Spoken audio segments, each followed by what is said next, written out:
Oh my god, we haven't done this in a while. Well, it's because I'm on a hiatus again. Well, more or less just because of name and address withheld is the thing that it's supposed to be playing. Well, welcome back to the Ramble Bros podcast. I'm Andy Bob. I'm DDBomb27. And I'm guest Saw. Hey, from the Lego Star Wars playthrough. You guys might remember him. I don't think so.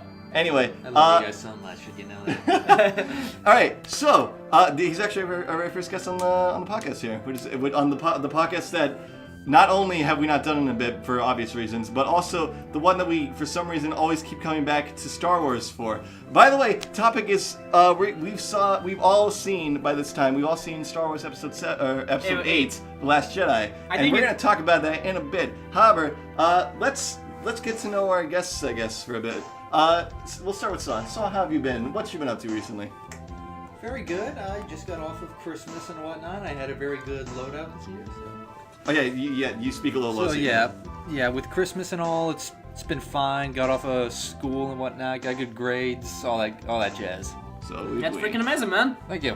What else have you been? Well, we know what you've been up to, but why don't you tell the audience? The audience of all three people. Okay, well, as IndieBot would be very happy to know, like I told him, these two actually recently got me started into these Persona games. Yeah, and we gave him Persona 4 Golden for his birthday. Yeah, because I'm the only one here that has a PS Vita, so they got me Golden. Yeah, of all 20 people in the world that have a PS Vita, he has to be one of them. Yeah, I did that. I played Golden. Amazing game, by the way, and Indie Bob's definitely happy to know that I did just get Persona 3 and I'm starting that game Persona now. 3 FPS for PS2. My favorite of the ones I've played. The worst game of them all. Actually, no, that's the first Persona game in my opinion. But moving on from that. Yeah, so he likes 4. I'm doing that. I like 5 the most. And actually, soon I plan to get 5 soon enough because I also have the PS4, so I'll plan to get that at some point. Yeah. But for now, I already have very low money available, and I already got a lot of games for Christmas, so I'm going to be pretty busy with that already. All I want for Christmas is money! Guys, PSA, Persona 5 is also available on PS3. Just saying. Yeah, but it's the worst version. I think it goes from 30 frames, and there's a bit of everything. That's all if you care about that. That's if you care about that, yeah. But fingers crossed for a special edition on the Vita, just so I can rub it in these guys' faces. I don't know if they'll do it. It's called Persona 5 Dancing All Night, Dancing Star Night. But we don't talk about that. The Bomb. I saw the trailer about that. There was a new trailer for it. The Bomb, what you been up to? Well, besides getting your grades in college, I hate my job and I wanted to stop with that. I really hate it. I'm not getting paid enough. I really am not. Oh my god. Okay, but on a positive note. Do you know me? Yeah, your life's not that bad. Well, Christmas came around, I got a watch, and I actually picked up a game called Betrayal of House on Hill. We just finished the game of it. And I lost. For those who actually know the lingo of it, I was the traitor. It was the Ouroboros scenario 47 if you have a book, and I got my ass kicked. Yeah, and Saw died, but I avenged him by just kicking his ass with an axe. Yeah, I was Dr. Longfellow. I had no might left, so I just died first time the worm got me, and I'm like, well, crap, the armor did I was literally just running around saying, oh, look, tasty morsels! Nom, nom, nom, nom, nom. He was the most annoying boss, if you guys are interested. He telegraphed everything. He's the guy he's the boss that you go up to, and he telegraphs everything. Here comes the club! or when you go through his dungeon, he's like the PSA announcer for everything you do. I'm surprised. I'm like the Eggman land thing, but except it sucks. Get a load of this! But anyway, other than that, I've just been, just hanging around, playing a lot of video games. Completing games is hard, okay? I would imagine. I got a there's a lot of things on my backlog that I haven't even finished. Oh, yeah. Get in line, I have a lot too. Well, in terms of completion, I beat the games, but I haven't, Oh, okay. Alright, well, so are you done? About done. What about you, Indy? How are you? So I recently have been. I got a new cabinet at Goodwill. I went to go to Goodwill to try to find a game that I wanted the game that I needed to find for my next playthrough. But in doing that, I ended up finding a cabinet to finally hold all my games, which I needed for a while now. And so now there's more space, and I also ended up getting the SpongeBob movie game on PC. So I'm not sure when that will be a thing, but you can expect me to do that sometime in the future. Whether it's near or farther in the future. But as in terms of like games I've been playing Star Wars Battlefront 2 a lot. I like it. The new or the old one?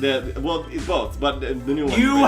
You have betrayed the gaming world. It doesn't matter. You can like. Do you not know how bad we were all gonna boycott that thing, and you caved in? Here's how you boycott it. You just play it and don't buy anything else beyond that. That's not boycotting it. I mean, you're not boycotting it, but it's as low as you can by supporting it. I don't play too too many EA games, to be honest. Mainly because EA is like more or less the devil incarnate. Well, if I'm being honest, the reason I don't play many EA games is not because of their practice, but because a lot of their games just don't intrigue me. I just don't get too. They used to be good.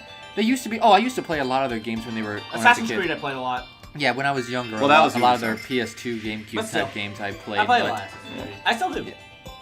Yeah, although I will say that despite the whole thing with Battlefront 2, when I did get my PS4, which was pretty recently, I had a choice to get the one that I got or the Star Wars Battlefront 2 bundle, which, yeah, I didn't want to get the game, but oh my gosh, the PS4 design of that thing was so badass, I was almost tempted to get it. Yeah.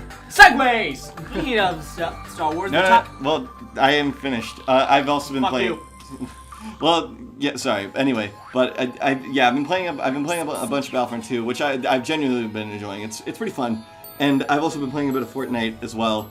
But other than that, I've also been trying to figure out how I'm gonna get the game I'm gonna play for my next playthrough.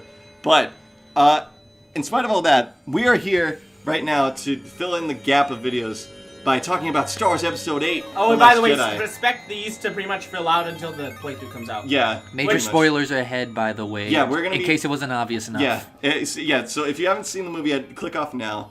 Or skip to, I'd say, about maybe this, if you're gonna put it in. I don't know. Well, I'd say just skip to this if there is. If there's a thing, just click it. If not, then put it in the description. Put it in the description. Annotations aren't a thing anymore. No. Just put to this timestamp. Like, put a timestamp to this. Anyway, well, that's gonna be. We're pretty much gonna be spoiling the whole movie. Anyway. It's like, yeah, just like. So just 15 minutes, 20 minutes later. Overall, it was good. Bye. Anyway, onto it. Yeah. Let's give our general kind of like things that good or bad. Okay. Well, we should do that. We say that. For I think we should do this now. I want to say this. Okay. Positive. Let's start with any positives anyone has. So we'll start with the bomb. What did you like about the movie? I love the action. The space battle was kind of good. Just the kind of planets, even though there wasn't much, like the casino planet was very kind of interesting to me. Just the way it looked and the backstory behind it, but like, it's like I thought it was pretty fun. There were new creatures that we saw that were actually pretty cool to me. Yeah. Honest to God, like I thought it was pretty cool. The lightsabers. Mark Hamill, dude, he is the funniest person in this movie. Like the guy, he's the best character in the movie, in my opinion. Yeah, Mark Hamill did a fucking fantastic job in all fronts. Using the force, it's like using the force, using the force. We'll get there. Any other positives? Nothing I can think of. All right. I'm just giving the negatives. For me, in terms of positives, I did think the visuals were pretty darn outstanding, especially. Give me that. Yeah, it's like a Star Wars movie. Those movies tend to have good visuals, regardless. Again, it had great music too, really good sound design. I will say that in terms of the lightsaber fights, or just most of the action scenes, I'd say were done really well. I especially like the throne room fight with Kylo, Rey, and the guards. I mean, dude, I can't wait that was awesome. I especially like the scenes with Kylo because he was just brutal against the guards the whole time. Did it seem like a video game to you? It looks like a video game to me. What, like when Kylo and Rey were fighting? It seems like a video game scenario. Really? To me, it did. Actually, well, if they did it, that'd be like if they made a game off of the original trilogy. That would be like a It's called Star Wars Battlefront. Moving on. Yes, I did think that was cool. Let me think. There's not too much else, I guess. I guess like I did like that part where the main Rebel cruiser light speeds into Snoke's ship. Oh my god, that's so good. That part was just like you saw the ship turning around. You're like, oh, they're gonna do it. They are gonna do it. And it light speeds and it just goes silent. It's like black and white. And then do the explosion noise. And Can we talk about the explosion noise? Yeah, and it was just. epic. You know what I loved? The noises.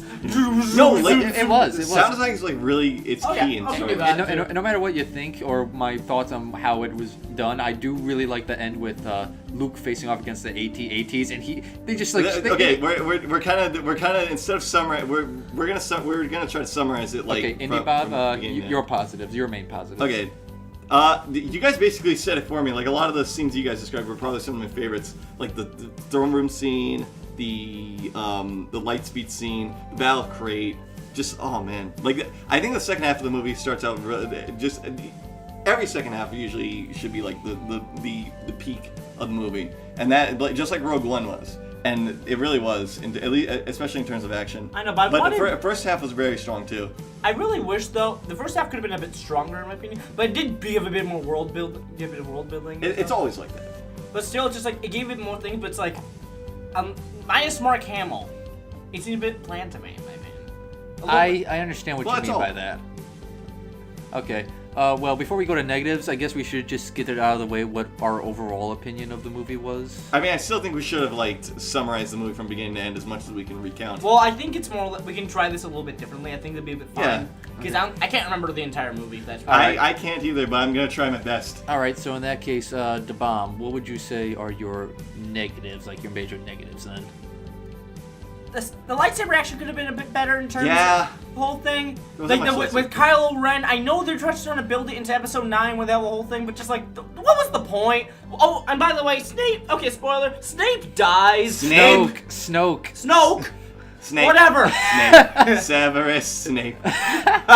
Snape dies. That's Harry Potter. Yeah, that's also spoilers. Snape dies in Harry Potter 8. Don't. Snoke dies in the most bitch way possible. No, I actually kind of. They built up this villain and then they just stick him off. No, I actually like that. That's actually one of the big risks that they took. Was like killing off the greater scope villain. That like I know, but like his powers were amazing. I wanted to see at least a little bit more. Like he could have died. Okay, That was fine. obviously that, but there like, could have been more to him. It was literally. I'm pretty sure. I get the feeling that he was pretty much put in the movie just to die. That was all that there was. Like, but like there could have been at least a little bit of character. There was no character for this guy. Except I be a villain. I turned him into the dark side. there are theories that he's not really dead, but I don't believe that. For a second. Chopped in half. Of course Yeah. he's dead. Yeah, that's what I'm saying. Like, dude, you can't like bring yourself. Well, Darth Maul did somehow. Anyway, that's not what we're here to talk about. Saw. You think I'm done?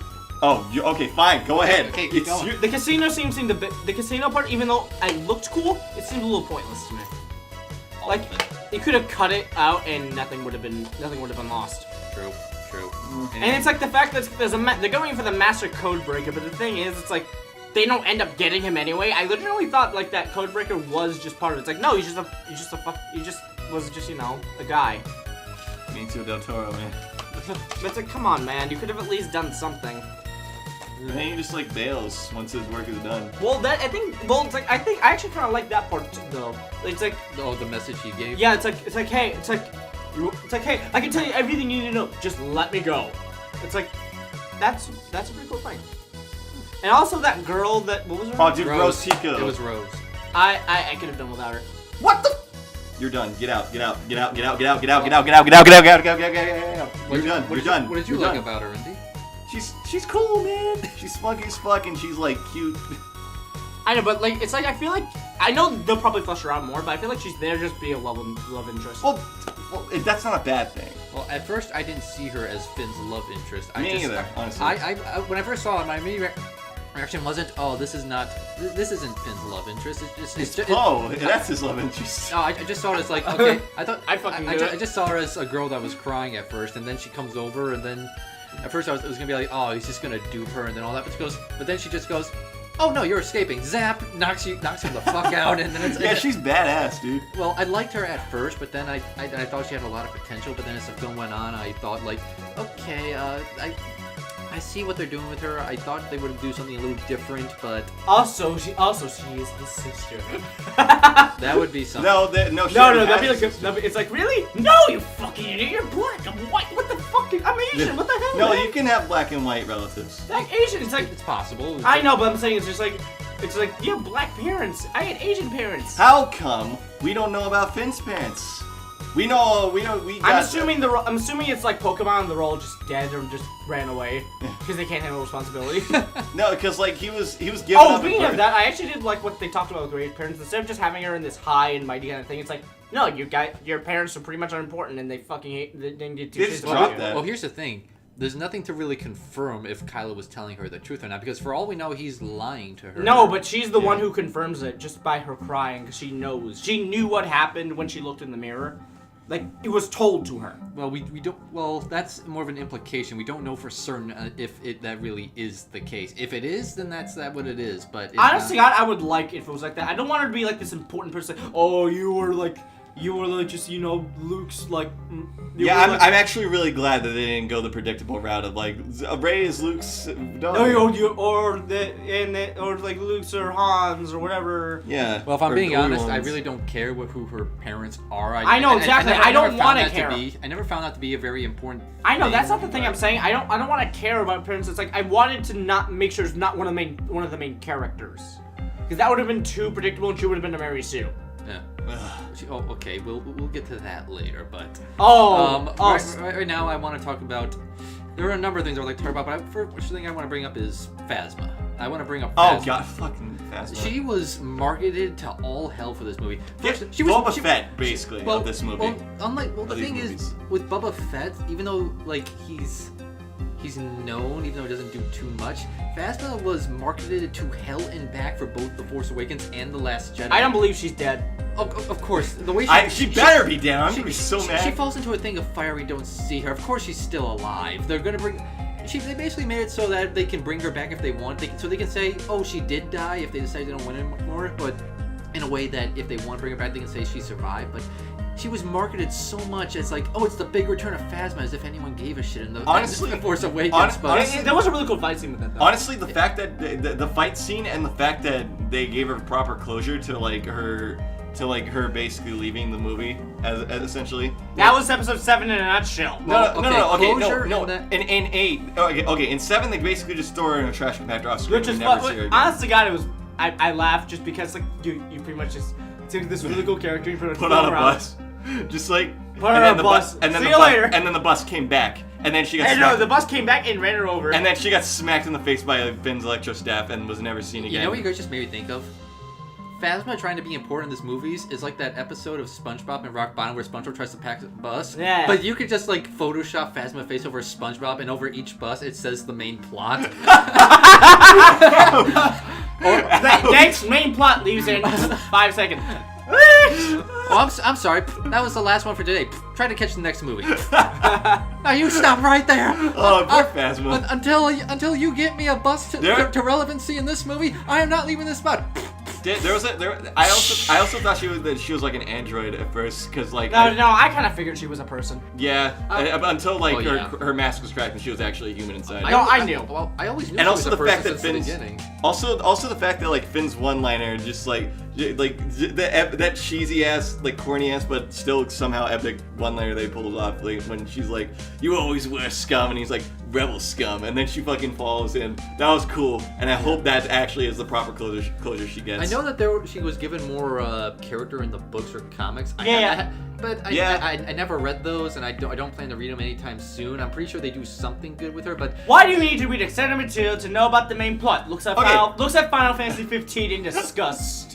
Well, that's the thing. I feel like that's also another thing, that a lot of these plot lines are... A lot of movies nowadays kind of do that. They do that, and it's like, yeah, you could... I mean, granted, the originals and the prequels did have books and comics you could read for their stories, but none of that was really there to make up for the plot holes of the main movies, except for some things with the prequels. But like they were, there's still unanswered questions. Like they were just most of them. I will say, I'm not going to say all of them for the originals or for the prequels, but most of them were there just to be extended materials for those who wanted more on the story, as opposed to most of the books that come out now that are there to fill in gaps left by the story. Marketing for episode 7. I think they gave like a whole backstory for like Finn and like his like platoon, I guess, of stormtroopers. There was like I think 4 of them, including him, which included like the stormtrooper that died in the beginning that got his helmet all bloody, and then there was the obviously traitor, and then one other guy. There's like a backstory behind that, but I don't remember exactly what. but It's called Who Gives a Shit. ouch. Either way, How can I see cheese nips? cheese. Well, I guess Okay, the bomb's the gone. bomb will be absent for a few minutes. Anyway, okay, while he's gone, I'm gonna actually start the movie from beginning to end, or try to summarize as best I can the movie from beginning to end. It basically starts out with over Dakar, the resistance base, and they gotta evacuate while the First Order attacks with a dreadnought in tow, a dreadnought ship, and Which we get introduced to in this yeah, movie. and Poe is like fucking going all reckless, gung ho on this fucking thing, going with a starfighter and his new afterburner attached to the back of his ship. Him and BB-8 just fucking Ooh, nuts. ooh, nuts, said the bomb. Just going through, just zooming past the entire ship, destroying the turrets and shit. Oh yeah, by the way, one thing I like, Poe actually gets relevance in the story. Yo, I know. I'm happy. And he actually gets kind of like an arc as well too. Oh, yeah. From like reckless to like actually responsible. But he basically just clears out all the defenses for the rest of the bombers to destroy the ship, and At the cost of all the bombers. yeah, and Oh yeah, all the bombers are destroyed And in Poe's the rush. sister, who Yeah, knows Paige. his sister because she has the moon. the moon. I Paige actually, Tico, I'm just right? gonna be Because honest. she has the power moon. Oh well, no. At first, I just kind The of assumed medallion. because we're both Asian, Oh, Oh my wow. God. Ouch. and then I saw the moon. I'm like, yeah, okay, confirmation. Yeah, but she went out in a bomb. Racist. She went out in a bomb-ass way, if I must say. Right, the bomb? Nat, I am no longer your friend. I am no longer your friend here anyway. You can't fire me, I quit first! But yeah, the moon thing. I did kind of like how they did show later on that the moon actually helped the hacker guy a little. Yeah, it's really good. Also, don't forget, Princess Leia is in this movie. And she- Before she passed. Well, okay, and Carrie Fisher, then that is. after that point, they all get away, but then they find out that they get the main ship that escapes gets intercepted by the First Order fleet, and they find out that the First Order is using new technology to track ships through. I think it was actually kind of, like said in either the prequels that they're trying to research this kind of technology. Well, whatever the case would be. Yeah. It was mentioning some other kind of thing that was researched. Kylo Ren gets before all this, Kylo Ren gets mad because he is belittled. Because he's being a little bitch, and he has it's one of his belittled major freakouts with it's- his helmet, and it's hilarious. Yeah, it is belittled by Snoke, and he just gets mad and finally takes off that mask that gives us no understanding of what the hell he's saying. I need more screen time! Do, smash his helmet. Guys, does this sound like can you guys understand me at all? I'm wearing a Kylo Ren's mask. You know what I really was wondering? If he was gonna have his face messed up like Darth Vader, which would have been pretty predictable, but no, he just has like a scar down his because Also, you need more edgy. Speaking of helmets, why we still never got closure on how he got Vader's helmet, or how the lightsaber came to be. Episode 9. I guess, but if they don't by then, I'm gonna be mad. Does how he got Vader's helmet and a lightsaber really matter? To me, It's I'd like to know how the extended material. I'd like- They're the problem. I would very much like Okay. to know where the lightsaber came from after Episode 5. Which one? Luke's lightsaber after he lost it. Well, we'll get to that. But... She's literally Maz Kanata is like a great story for another time. Well, okay, so basically something's up. The ship it's basically a giant game of slow space chase because Cat and mouse. Because basically the resistance ship stays right outside of their main range while all the other ships are in tow, despite the fact that they could easily outrun the rebel ship. But that's basically that is the main conflict of the movie. The rebel ship is staying just barely ahead. That's all the resistance right there. There's That's all nowhere of it. else on So like it's a just different it's system. just a really giant space chase from that point on, and at that point, It's Poe is basically trying to convince the main fleet to take a different course of action, while Finn and newcomer engineer Rose have to go to another planet and try to find a hacker for them so they can sneak on board a Star Destroyer to deactivate the tracking device. Meanwhile, Ray. No, hold on. I need to get this out of the way first because this is probably one of my favorite parts of the movie. Kylo Ren, soon after his fit, goes out into space in his TIE silencer to try to destroy the bridge and I guess the rest of the ship in addition. And the movie does this thing fighters. where every time where somebody senses another person using the Force, they cut back to each one of them, which is actually a cool thing. They do this throughout the movie, which is a pretty cool kind of imagery. Yeah, in the scene, it was also in the trailers too. Kylo Ren is about to like shoot the bridge where his mother Leia is there, and they're like connected in the Force. Like, don't do it, and he doesn't do it. But his fucking fighters do it. What a bunch of assholes! And then Leia gets blasted. The Force. And she no. I want to say because I really love it. So she gets blasted out of the bridge, but. And just when you think she's dead, she's floating in space, and we finally see her use the Force for the first time ever, and it's the most fucking badass thing. What? I love it. She was Leia Poppins in that moment. I love it. I look at you too. I thought it reminded me of Mary Poppins. She flies through space to That's the door. amazing. I love it. Stupid. I It was so stupid. I was like, That could have been the way to get rid of her. no, I was like, It would have fit if that's how she died. no, because then she would have went out like a pump. I'm guessing she's gonna die because of the. I don't think she's gonna appear in I don't episode know. 9. Well, No, she'll probably. anyway, after that point, But that was even still, that was probably like we cut to the best Rey scenes. giving the lightsaber back to Luke Skywalker, And he just fucking throws it away. What a bitch. It's like he just looks at it and he's like, "Doop," and throws it That's away. your father's lightsaber, you ass. And it's hilarious. It made me laugh so hard. okay, long story short, Rey, I need you to train me. Luke, no. Cut back to main plot. Yeah, it's basically back and forth. Like, okay, it's basically episode 5 in that sense.